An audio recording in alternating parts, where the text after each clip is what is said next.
In the 90s and the aughts, I used to get annual passes for my son and myself to go to Disneyland. So for almost 2 decades, and we became like Uber fans, right? Looking for all the hidden Mickeys in the park. Um, I had Behind the Ears, which was a book that talked about various things that happened in the park. This is one of these stories. However, Mr. Ballin is providing details that I've not heard before, but I'm going to interject on this because I was one of those people, one of those moms who used to hang out there all the time, try and find out the Disney lore. And the various incidents that had happened in the park. I wish I could find my book because I would totally read some of the stories off from it.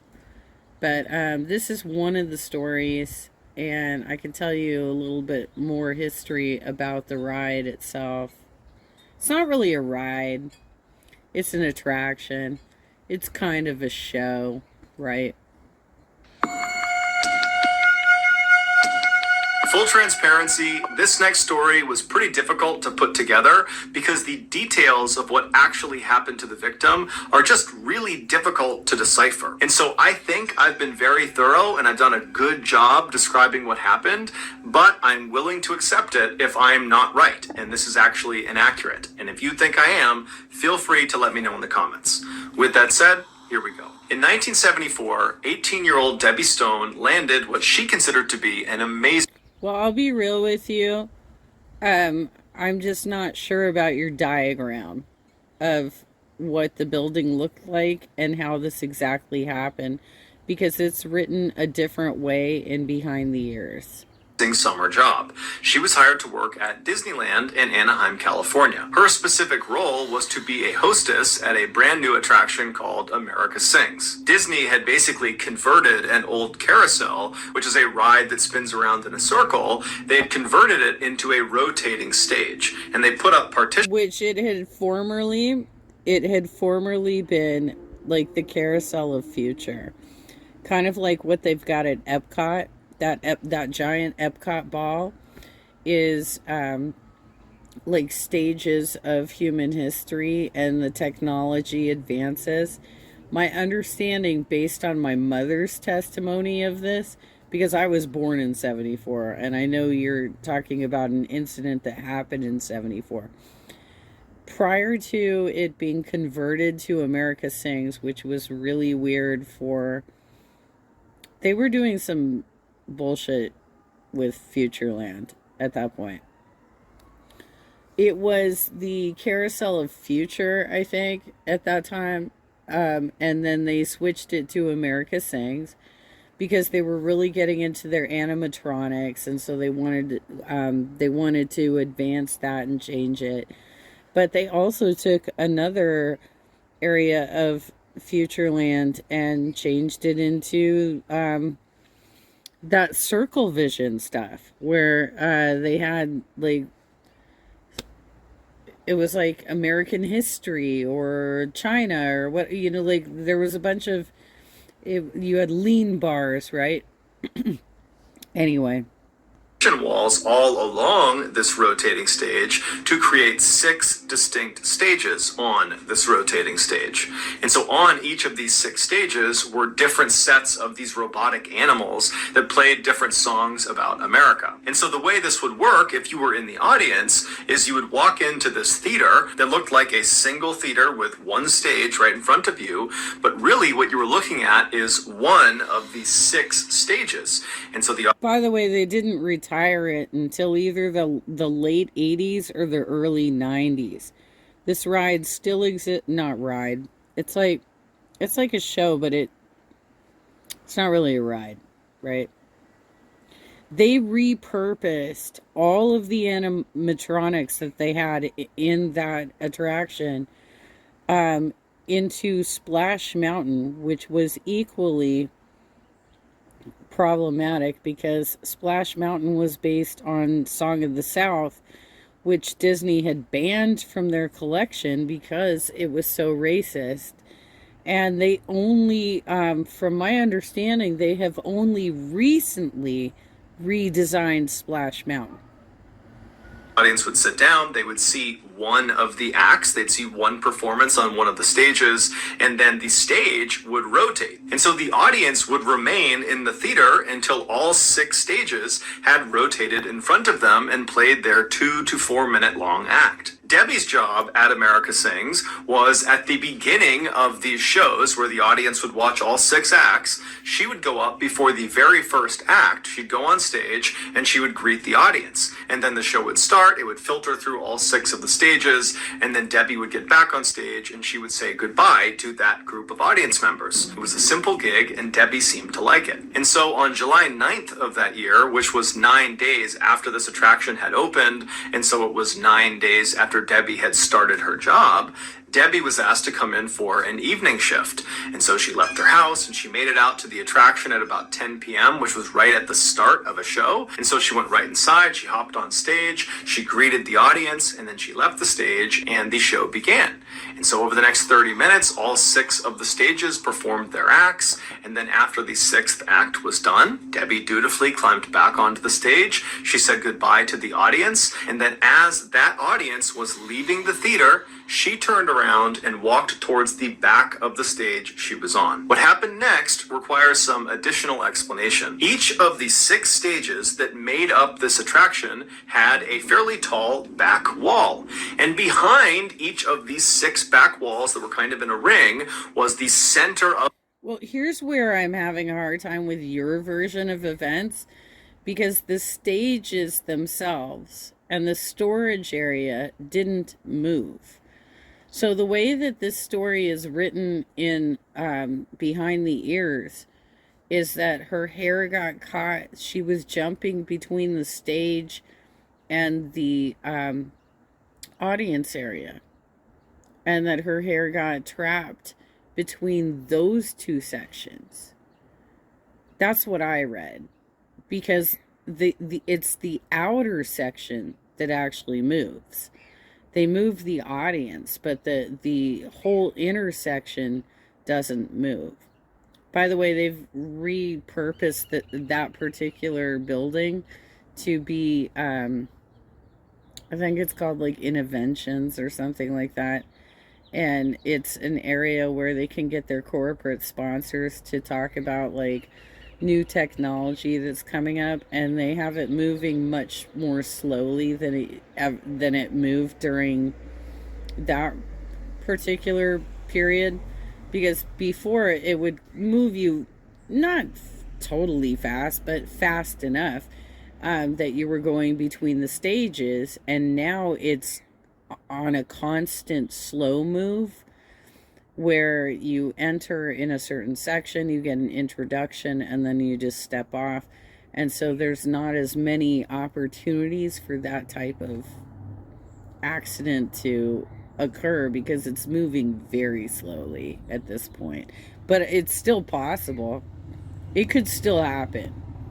Of the actual attraction, and in the center was this circular, fairly tall storage room. This storage room did not rotate. It was stationary. The stages and their respective back walls, they rotated around this storage room. The gap between the outside of the storage room at any point around it and the inside of the back wall was maybe a couple of inches. It was pretty narrow, but it was big enough that a person, in theory, could get stuck back there. So it was a real hazard. However, Disney did not put any specific safeguards in place to prevent their staff from intentionally or unintentionally going into this space. They just told their staff to not go back there and Be careful. So back on July 9th, after Debbie has said goodbye to the audience and she's walked towards the back of the stage she's on, she decides to move from the stage she's on to the adjoining stage. And when she does that, she either trips or falls or something happens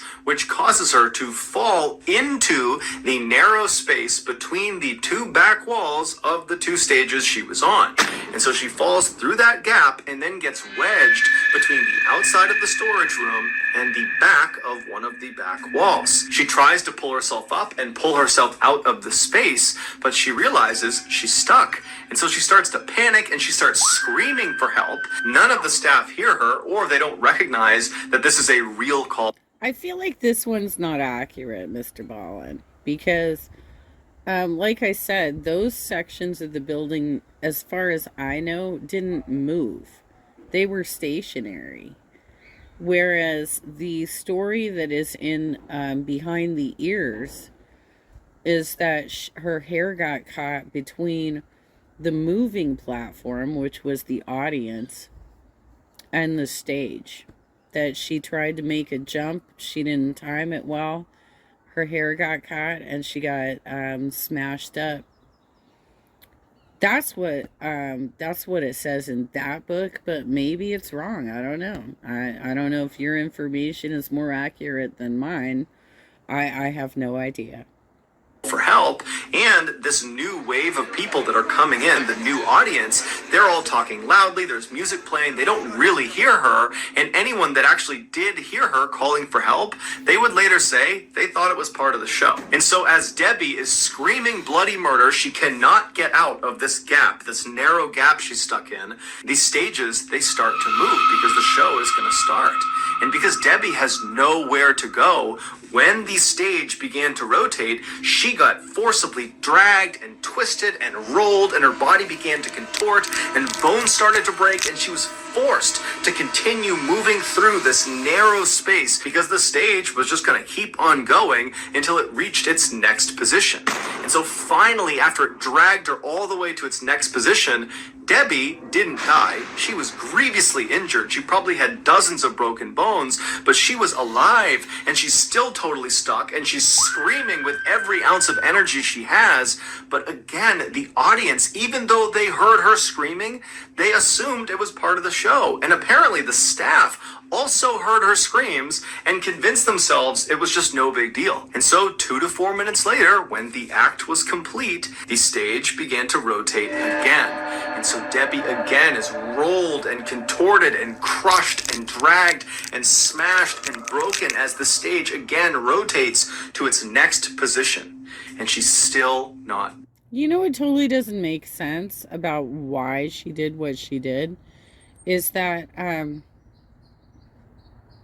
she could have just stayed on the stage. Like, she was literally the introduction person.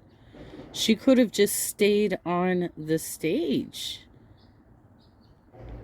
I mean, I don't know why she was trying to jump around and do things. And, like, she could have just... I can't.